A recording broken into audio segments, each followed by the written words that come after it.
Assalamualaikum warahmatullahi wabarakatuh.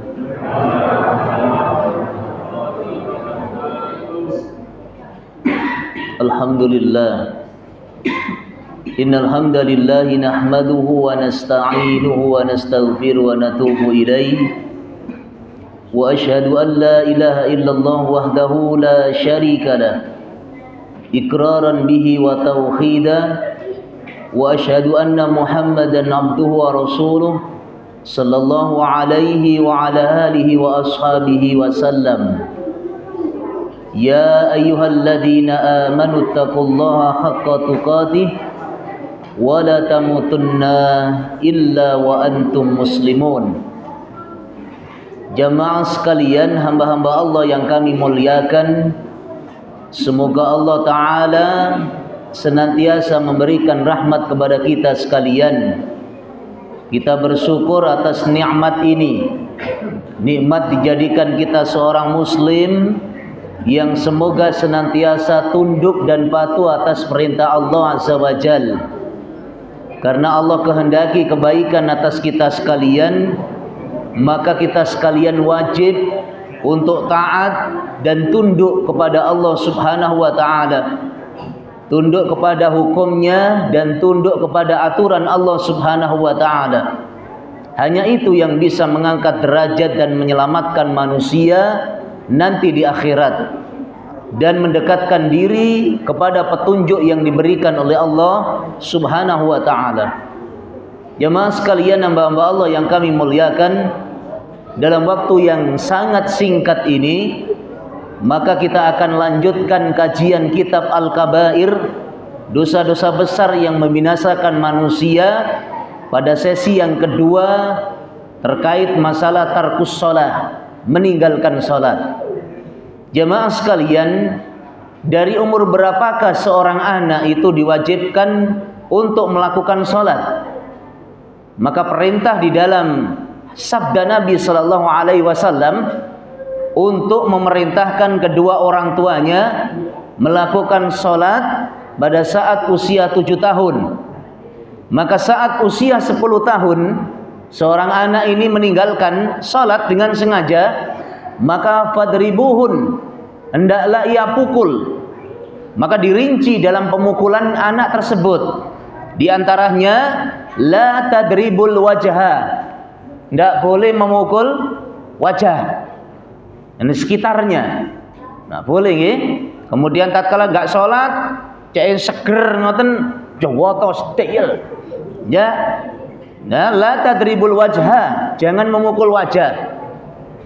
Jangan kemudian sampai memar-memar. Ya, kelihatan gurunya. Kenapa sampai memar-memar? Dipukuli ayah dan bunda. Kenapa tidak sholat? Ya, satu, la tadribul wajha, tidak boleh pukul wajah. Ya, terutama suami kepada istrinya tidak boleh. Sampai kemudian dia murka kepada istri, ada suatu hal yang tidak disukai, langsung kemudian melayangkan pukulan pun tidak diperbolehkan di dalam Islam. La tadribul wajah, jangan pukul wajah, jangan memar-memar, dan yang ketiga tidak boleh membekas, kata para ulama. Maka itu syarat orang tua untuk memukul anaknya benar-benar dia meninggalkan sholat. Maka dipukul di bagian kaki, di bagian betis, ya, dipukul di bagian punggungnya. Jangan sampai kemudian dipukul di bagian tengkuknya. Udah, opname. Jamaah sekalian, hamba-hamba Allah yang kami muliakan, Nabi Shallallahu Alaihi Wasallam bersabda dalam sebuah hadis Abu Dawud dalam sunannya, beliau Shallallahu Alaihi Wasallam bersabda, murus sobiya bis salati idza balagha sab'a sinin, fa idza balagha 10 sinina fadribu 'alaiha. Maka perintahkan anak-anak panjenengan salat pada usia 7 tahun. Sudah anak, waktunya salat.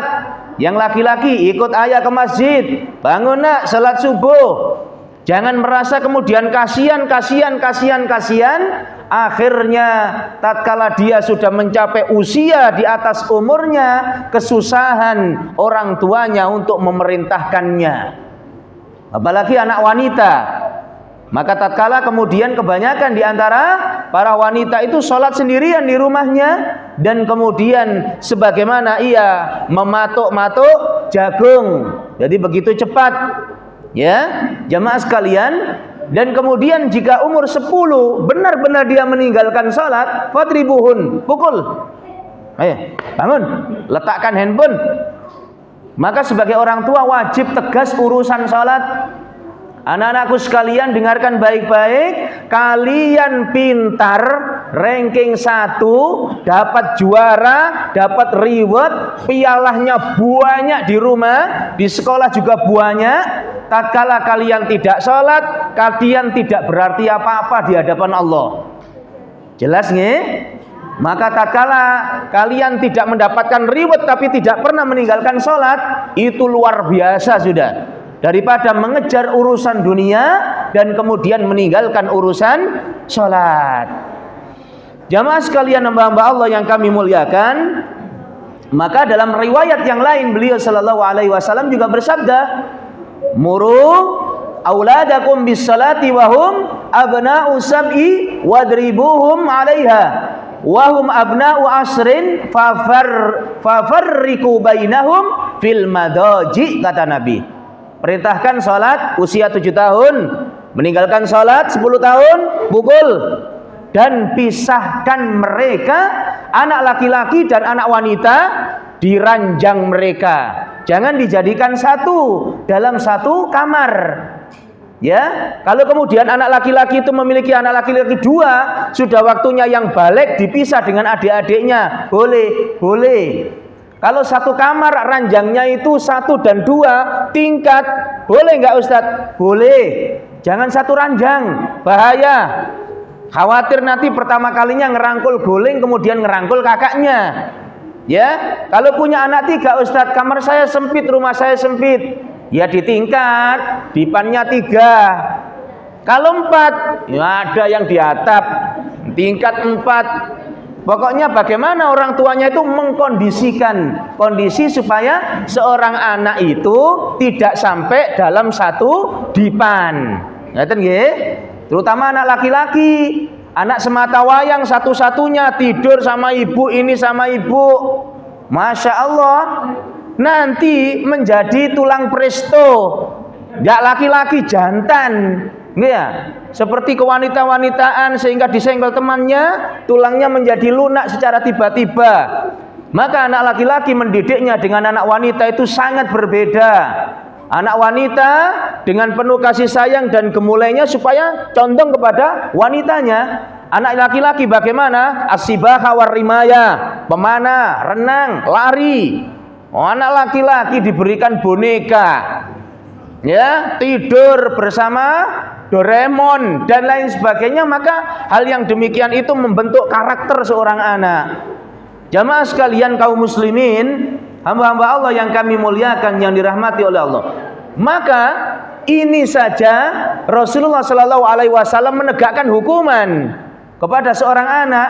Terus bagaimana dengan kita, para abah, para bapak-bapak, para ummahat, ibu-ibu yang kemudian sengaja untuk meninggalkan sholat? Jelas ancamannya jauh lebih besar dari hukuman seorang anak. Madhab Imam Syafi'i menjelaskan kalau sengaja berturut-turut ditegakkan syariat Islam, maka kalau ditegakkan syariat Islam di negara ini, orang yang meninggalkan sholat bagi kaum muslimin, hukumannya apa, Pak? Bunuh. Ya, jelas nggih? Hukumannya bunuh. Dengan cara bagaimana? Ada yang dipenggal. Para ulama yang lain menjelaskan, dipenggal kepalanya, benar-benar dia tarkus sholat, karena sungguhnya dia telah kafir. Perbedaan seorang mukmin dan seorang kafir adalah tarku shalah. Perjanjian Nabi Shallallahu Alaihi Wasallam dan para sahabatnya adalah urusan salat. Kalau dia meninggalkan salat fakot kafar, maka sungguhnya dia telah kafir kepada Allah Subhanahu wa Ta'ala. Jamaah sekalian kaum muslimin, hamba-hamba Allah yang kami muliakan, maka sabda Nabi Shallallahu Alaihi Wasallam, al-ahdul ladzi bainana wa bainahum as-shalah, faman tarakaha faqad kafar. Perjanjian yang mengikat kami dengan mereka dengan para sahabat, kata Nabi, maka adalah salat yang bisa mengikat mereka. Ya, maka barang siapa yang sengaja meninggalkannya, jelas nih, karena ada perkantoran-perkantoran tertentu, toko-toko tertentu yang tidak boleh ditinggalkan 24 jam bekerja atau 12 jam dia bekerja, meninggalkan sholat Jumat secara berturut-turut, ini diancam oleh Allah Subhanahu wa taala. Kami tidak menyebutkan toko-toko apa. Ada yang bekerja di situ laki-laki, tatkala adzan berkumandang Allahu Akbar, Allahu Akbar, tetap dia melayani konsumen. Ya, ada lagi Bu, ya, bisa tebus murah, ngoten ya. Maka hal yang demikian itu kalau dia tarkus salat terus, ancaman dari Allah Subhanahu wa taala. Tidak berarti apa-apa dia. Kekayaannya melimpah luar biasa harta yang ia dapatkan, tapi tidak akan berarti apa-apa di hadapan Allah Subhanahu wa taala tatkala dia meninggalkan salat. Anak-anak jangan meninggalkan salat nggih. Sudah waktunya salat di rumah. Siapa di antara kalian salat subuh bersama dengan ayahnya ngajung? La ahad, tidak satupun. Ya. Siapa di antara kalian yang hari ini ke masjid ngajung? Jami'an, semuanya ngacung karena berada di dalam masjid. Nah, thayyib. Kita lanjutkan Bapak Ibu sekalian, hamba-hamba Allah yang kami muliakan yang dirahmati oleh Allah. Bainar rajuli wa bainal kufri tarkus shalah. Jadi perbedaan seorang laki-laki mukmin dan kafir adalah urusan salat. KTP saya muslim, kakak muslim, songkoan, kokoan, sarungan, salat. Boten laisal muslim. Boten tiang muslim. Orang muslim itu salat.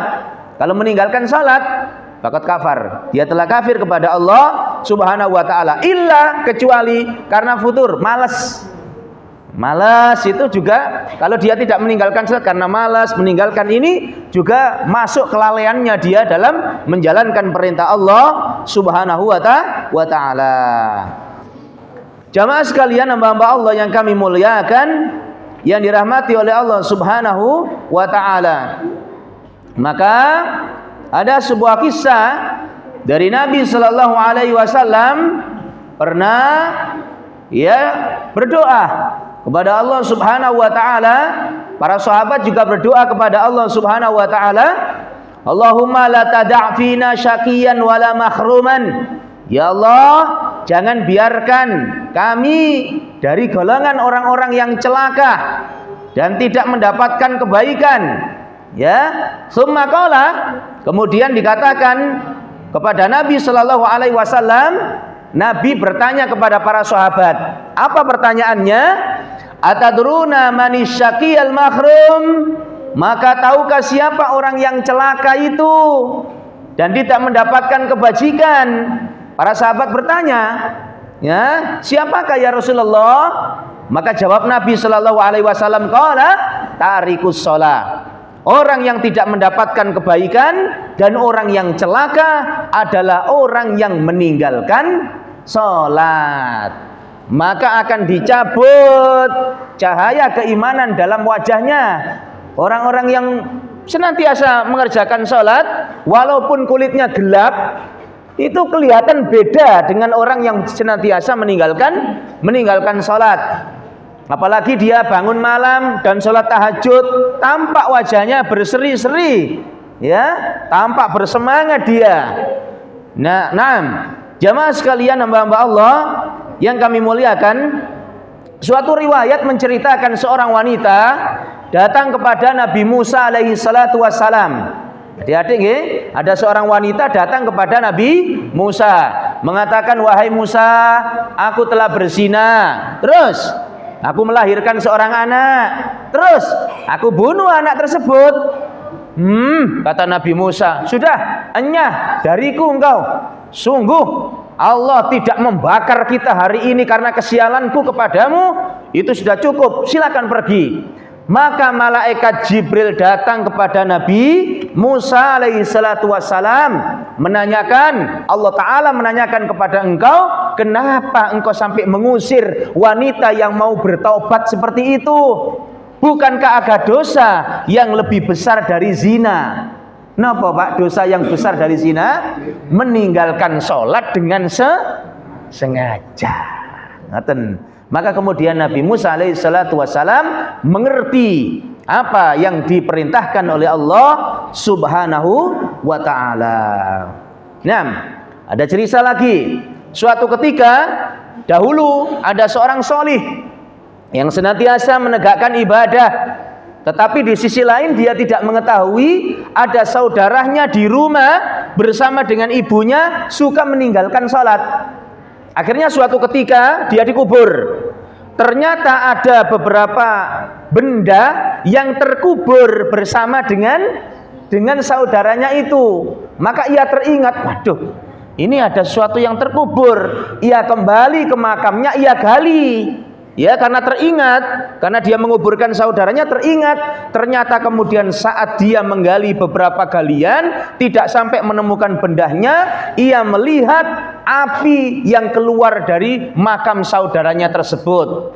Sebagian ulama menjelaskan dalam kisah ini, memang ada hamba-hamba Allah yang diberikan keutamaan oleh Allah, melihat segala sesuatu sebagai tanda-tanda kekuasaan Allah untuk menceritakan kepada manusia. Sebagaimana tatkala Allah subhanahu wa ta'ala mendatangkan tsunami, sebagian diselamatkan, sebagian dihancurkan. Untuk apa yang diselamatkan itu? Untuk apa Bapak Ibu? Bercerita, mengkisahkan tentang kekuasaan Allah yang diselamatkan. Dieng, beberapa orang yang sudah dihancurkan di Jawa Tengah disebabkan tempat itu ada tarian leger, nggih. Apa itu? Leger atau apa? Pokoknya wanita dan laki-laki itu loh. Ya, laki-laki dan laki-laki juga. Dalam semalam kemudian ada gunung yang dibelah oleh Allah seakan-akan loncat, gitu loh. Sampai kemudian satu malam itu hilang satu desa. Bahkan Aceh sekarang hilang beberapa desa. Disebabkan karena kerusakan. Dhaharul fasadu fil barri wal bahri bima kasabat aydin nas. Kerusakan tampak di lautan, di daratan disebabkan ulah tangan manusia. Kok banjir? Maka evaluasi. Kok banyak bencana? Evaluasi. Kok tiba-tiba bencana itu gemuruh, silih berganti? Evaluasi. Jangan-jangan di sekitar ini ada yang melegalkan urusan zina. Lah ngoten. Jamaah sekalian kaum muslimin hamba-hamba Allah, maka kemudian ia kubur dan kembali ke ibunya. Dan bertanya kepada ibu, "Wahai ibu, aku mengambil sesuatu yang terkubur, tetapi tidak sampai aku temukan, ternyata ada api yang keluar dari makam itu. Ceritakan kepadaku wahai ibu, apa yang dilakukan saudaraku sampai kemudian Allah Subhanahu wa taala mungkin menghukumnya seperti itu." Apa jawab ibunya? Hanya satu, saudaramu ini meninggalkan sholat. Sehingga orang yang meninggalkan sholat pasti mendapatkan siksa di dalam kuburnya. Siapa yang selamat kubur, selamat dia di akhirat. Siapa yang tidak selamat dalam kuburnya, sudah tidak selamat dia di akhirat nanti. Pintu gerbang menuju akhirat itu selamat adalah kubur.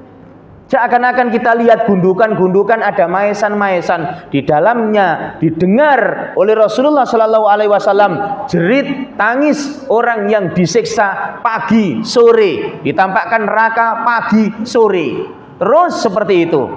Orang-orang yang beriman kadang-kadang ditampakkan, kadang-kadang tidak, karena memiliki dosa dan memiliki kebaikan. Tapi orang kafir senantiasa terus hatta yaumul kiamah, sampai hari kiamat ditegakkan, disiksa, ditampakkan neraka, disiksa, ditampakkan neraka. Naudzubillahi min dzalik. Jamaah sekalian hamba-hamba Allah yang kami muliakan, yang dirahmati oleh Allah, adapun sebuah ayat Al-Qur'an yang pernah kita bahas, fawailul lil musallin alladzina hum an salatihim sahun. Adik-adik surat apa? Surat apa? Al-Anbiya. Surat napa? Ana surat Al-Anbiya fawailul lil musallin. Adik-adik surat napa? Al-Maun. Ayat pinten? Hitung. Ayo, ayat pertama, ara'aital ladzi kadzibu biddin. Fadzalikal ladzi wala yahuddu. Terus alladzina hum, berarti ayat berapa? 4 dan 5. Ngoten, ini ngaji tak? Di sini tak tanya lagi ya. Maka dari ini merujuk sebuah kisah Nabi Shallallahu Alaihi Wasallam melihat seorang laki-laki masuk ke dalam masjid. Maka di dalam Sahihain sebuah hadis dari Abu Hurairah radhiyallahu an, beliau Shallallahu Alaihi Wasallam didatangi seorang laki-laki. Anna rajulan dakhala masjid. Seorang laki-laki masuk masjid. Sampean niki, seret masuk masjid. Wa Rasulullah sallallahu alaihi wasallam jalis fi. Rasulullah sallallahu alaihi wasallam duduk di dalam masjid itu. Fa shallar rajulu thumma jaa fa sallama ala Nabi sallallahu alaihi wasallam. Maka dia salat. Kemudian setelah salat menghampiri Nabi mengucapkan salam. Farada alaihi salam, Nabi menjawab salamnya. Tsumma qala lahu, Nabi bersabda kepadanya, irji fasolli fa innaka lam tusolli. Kembali salat, engkau belum salat. Maka laki-laki ini kemudian berdiri salat kembali. Faraja'a fasalla kama sholah. Ia kembali salat sebagaimana semula dia salat. Buat. Nah, ya laksana kungfu dia salat mungkin. Summa ja'a fasallama ala Nabi sallallahu alaihi wasallam. Setelah salat datang lagi kepada Nabi mengucapkan salam. Farada alaihi salam. Rasul menjawab salamnya. Qala yang kedua kalinya, irji fasolli fa innaka lam tusolli. Kembali lagi salat toh. Sampean dereng salat nek bahasa keturus. Laki-laki ini kemudian sampai mengulang 3 kali. Tusolli salata marratin. 3 kali dia melakukan itu kemudian berkata kepada Nabi. Faqala fi tsalitsa, yang ketiga ini berkata kepada Nabi, walladzi ba'atsaka bil haq, demi Allah zat yang mengutus engkau dengan kebenaran, ya Rasulullah, ma'uksinu ghairahu, saya tidak bisa melakukan sholat sebaik itu.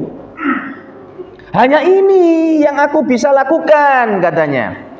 Fa'allamani, ajarkan kepadaku. Nah, ini sing bener. Nih, seorang muslim kalau ditegur saudaranya, ini jawabannya ini yang betul mendapatkan hidayah ini. Cak, sampean mang dereng salat. Wis kok. Salat sampean niku mek ping 2. Lah sampean lak masbuk ah. Tambah maneh setunggal.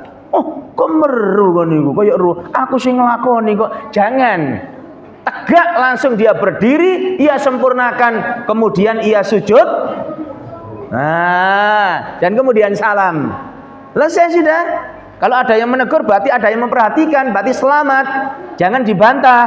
Ya, fa'alamani, ajarkan kepadaku. Faqala sallallahu alaihi wasallam, Nabi sallallahu alaihi wasallam bersabda, idza qumta ila shalah, apabila engkau berdiri salat, kata Nabi, fakabir, takbir, Allahu akbar, termasuk kalau masbuk yang mendapatkan imam sujud, takbir dulu, takbiratul ikhram, Allahu akbar sejenak, dan kemudian ia ikuti imam itu sujud. Jangan menunggu ngenteni dhisik ngadeg, jangan.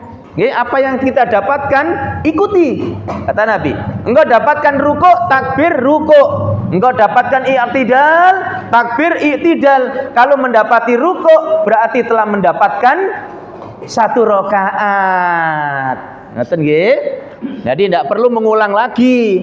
Panjenengan dapatkan ruku' napa? Imam tahu karena imamnya iki sepedae cak niku. Biasa nek cari kadang-kadang tok ngaten ngerti dia.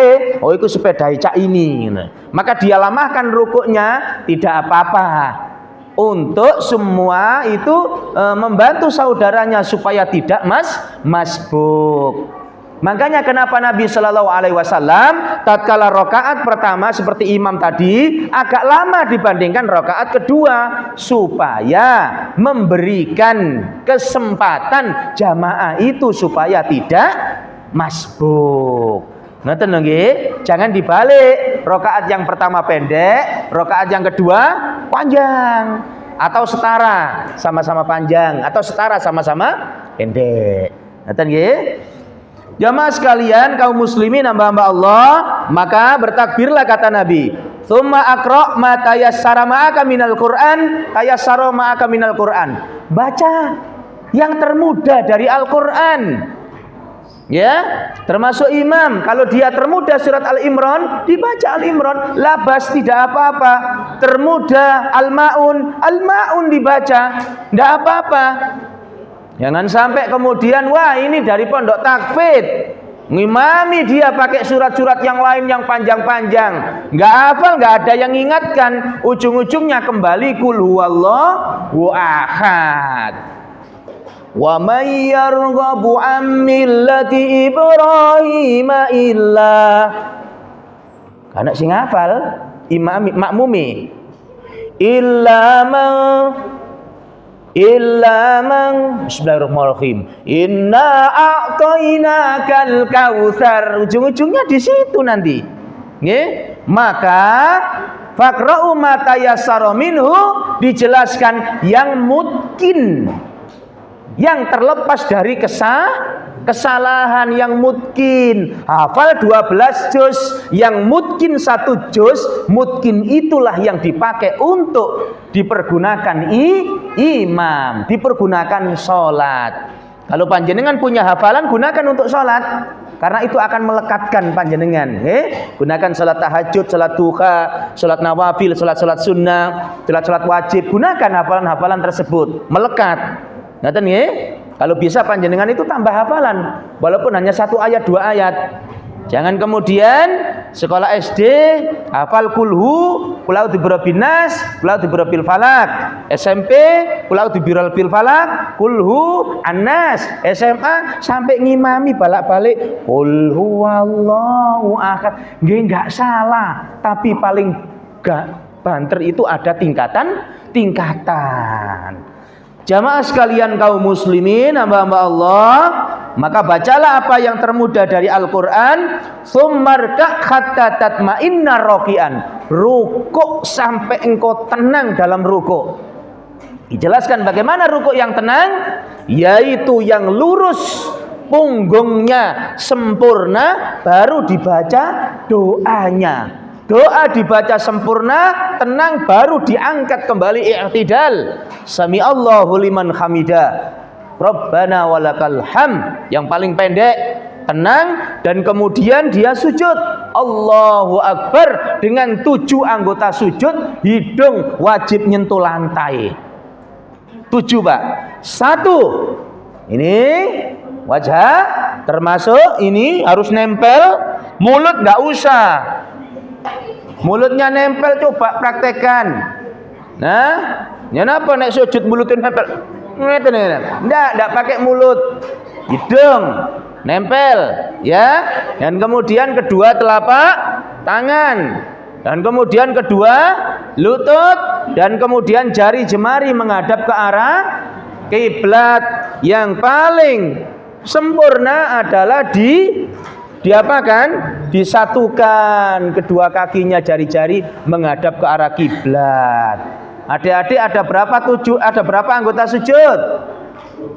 7. 1 wajah, hidung nempel nama mboten? Nempel kemana? Ke lantai tak ke atap? Lantai, di atap ini terus. Kemudian kedua apa? Kedua telapak tangan, kedua lutut, kemudian jari-jari kaki menghadap ke arah kiblat, dan kedua kaki dijadikan satu. Ngoten nggih? Jangan sampai kemudian kakinya diangkat malahan. Lututnya kakinya diangkat gini. Jamaah sekalian kaum muslimin, hamba-hamba Allah yang kami muliakan. Kemudian summa arfa hatta ta'dila qa'iman, berdiri sampai itidal, tegak lurus. Tidak boleh bongkok, tidak boleh lurus tegaknya, kecuali karena punggungnya sakit, kecuali karena salah urat dan lain sebagainya, boleh, itu uzur. Masjud hatta tatma'inna sajidan, sujudlah sampai tenang kau sujud. Sumajlis hatta tatma'inna jalisan, kemudian duduk di antara 2 sujud. duduk iftiras, duduk tawaruk sampai tenang. Perintahkan tenang kok gak tenang. Niki nanti gak tenangnya itu mulai Februari, Maret itu mulai salat gak tenang nih. Ya, mulai. Allahu akbar, talib, amin. Allahu akbar, Allah. Tahu kok bisa salat seperti itu, dari mana dia? Bagaimana dia mendapatkan syafaat dari Nabi kalau model salatnya yang seperti itu? Jangan malu untuk belajar sholat. Ustadz, saya sudah tua 60 tahun. Coba perhatikan sholat saya ini bagaimana. Mboten napa-napa. Saling satu dengan yang lainnya saling mengingatkan. Kula takbiri ngeten Pak Ustadz. Nggih. Lah apa ngeten? Kayak wong numpak skuter ae ngeten nggih.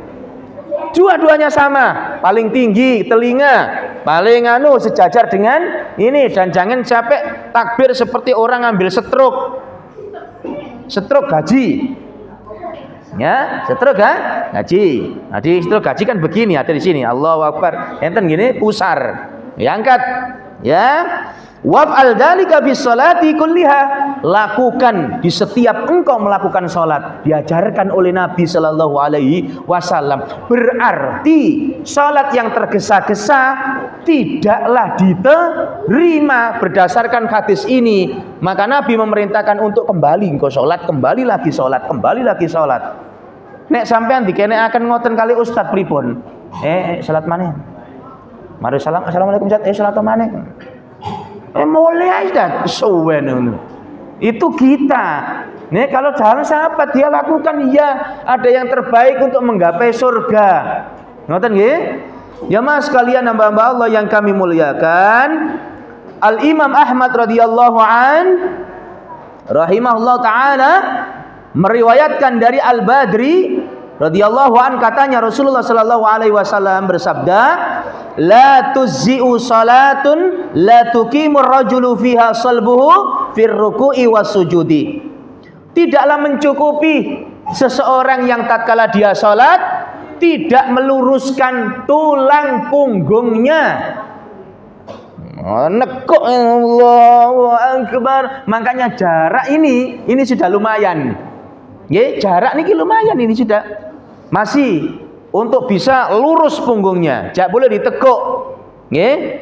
Maka jangan sampai kemudian sajadah-sajadah itu dibuat ukuran. Panjenengan 2,5 meter tingginya, pakai sajadah yang 1 meter. Enggak mau keluar dari sajadah. Nggih, kayak kodok mungker ndukure sajadah ngoten itu. Itu yang dimaksudkan oleh Nabi sallallahu alaihi wasallam. Yaitu tidak meluruskan tatkala dia sujud, tidak meluruskan punggungnya tatkala dia rukuk. Rukuk lurus, sujudnya pun demikian lurus. Ngoten nggih? Berarti ada jarak lagi. Yo nggih, Mbok, empun dawa-dawa. Nggih, empun panjang-panjang. Nggih? Panjangkan sujudnya, maksudnya itu sujudnya sing lama, malah justru dipanjangkan sujudnya topo wong ngeten. Nggih? Maksudnya salatnya yang khusyuk. Jamaah sekalian, menurutnya adalah hadis hasan sahih. Di dalam riwayat yang lain tertulis hatta yuqimu dhahruhu fi ruku'i was sujudi, sampai dia tersebut orang itu meluruskan tulang punggungnya dalam rukuk dan sujudnya. Jamaah sekalian kaum muslimin, ini adik-adik nggih mengerti ya? Bapak Ibu sekalian wajib meluruskan. Jangan mungker ini, seperti ini mungker. Apalagi ini nodok dengan lutut, jangan, jauhkan dari lutut sehingga tampak punggung itu betul-betul lurus supaya sempurna salat kita di hadapan Allah Subhanahu wa taala. Dan dinyatakan dalam hadis bahwa Nabi sallallahu alaihi wasallam bersabda, asaddun nasi sariqatal ladzi yasriqu min salatih. Ya, sehebat-hebat pencuri itu yang mencuri dalam salatnya. Nah, ini sahabat tanya. Sahabat kalau nggak ngerti itu cerdas bertanya. Qila wa kaifa yasriqu min salatih? Bagaimana mencuri dalam salat itu? Ya, kira-kira manten-manten salat sujud HP-ne kancane dijopok. Infake masjid dijopok. Tidak, bukan itu. Qala la yutimmu ruku'aha wala sujudaha walal qira'ata fiha. Tidak menyempurnakan rukuk, tidak menyempurnakan sujud, dan tidak menyempurnakan bacaan-bacaan salat. Allahu Akbar, subhanallah, sami Allah, sep ngoten nggih. Saya semaput nek pun sep seperti itu. Nah, jadi disempurnakan. Subhanakallahumma wa bihamdi, subhanakallahumma rabbana wa bihamdika Allahumma ighfirli, atau subhana rabbiyal azim, subhana rabbiyal azim, subhana rabbiyal azim. Dalam riwayat yang lain, subuhun kudusun rabbul malaikati waruh. Disempurnakan bacaan salat itu banyak. Dalam riwayat-riwayat yang sahih banyak. Nggih. Nah, di dalam majelis tarjih bisa sampean buka riwayat-riwayat yang sahih yang diajarkan oleh ustadz-ustadz, bisa sampean menjadi referensinya, mencari referensi. Boleh, tapi disempurnakan doa-doa tersebut. Jangan sampai kemudian disingkat-singkat. Nggih? Assalam. Nah, enggak boleh. Salam. Apalagi assalamualaikum warahmatullah selalu enggak boleh. Singkat. Allah kan Maha tahu. Iya, Allah Maha tahu, tapi engkau berhak mengikuti Nabi. Kalau Nabi mengatakan assalamualaikum warahmatullah, assalamualaikum warahmatullah, ikuti. Assalamualaikum warahmatullahi wabarakatuh, assalamualaikum warahmatullah, ikuti. Nggih? Singkatkan, Allah Maha tahu. Selalu.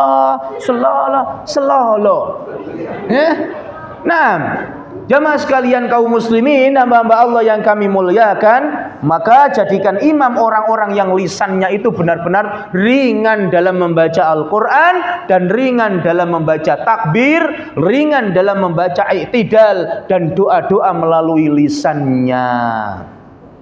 Jamaah sekalian kaum muslimin, Al-Imam Ahmad meriwayatkan dari hadis Abu Hurairah radhiyallahu an, bahwasanya Nabi sallallahu alaihi wasallam bersabda, la yanzurullah ila rajulin la yuqimu salbuhu baina ruku'ihi wa sujudi.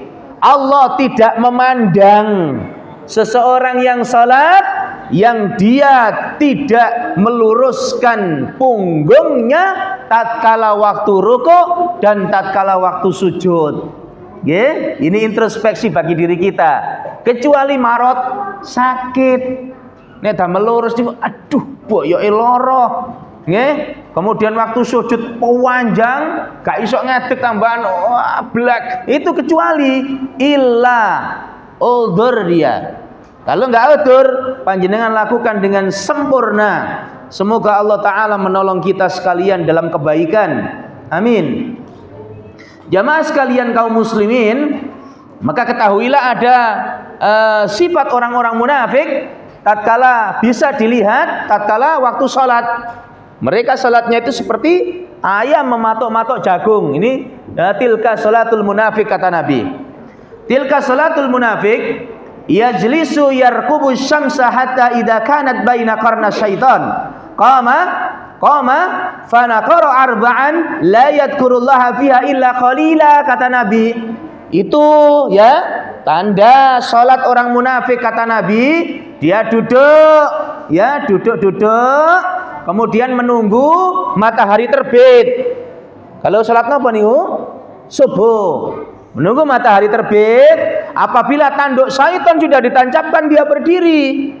Maka kemudian dia baca dengan cepatnya, 4 kali rukuk, 4 kali sujud dengan cepatnya. La yadhkurullah fiha illa qalila. Tidak mengingat Allah Subhanahu wa taala illa qalila, kata Nabi. Sedikit sekali dia mengingat Allah. Tilka salatul munafik. Berarti yang cepatnya seperti itu alamatul munafik, tanda orang munafik ada pada dirinya. Naam.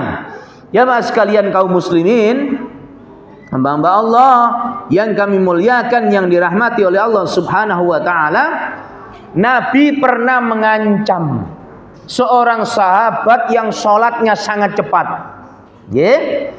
Dari Abu Musa katanya, Salat Rasulullah sallallahu alaihi wasallam yauman bi ashabi. Rasulullah suatu ketika mengerjakan salat bersama dengan para sahabatnya. Tsumma jalasa fadakhala rajulun. Duduk kayak panjenengan, ada laki-laki yang datang. Ya, faqama yusalli, dia berdiri dan salat. Faja'ala yarka'u yangkuru sujuduhu, maka ia menjadikan rukuk dan sujudnya matuk-matuk begitu cepat. Faqala Rasulullah sallallahu alaihi wasallam, Rasulullah bersabda kepadanya, "Tarau hada, lihat itu. Lau mata ala ghairi millati Muhammadin sallallahu alaihi wasallam." Kalau model salatnya seperti itu terus, ya, dia mati tidak pada jalannya Muhammad sallallahu alaihi wasallam.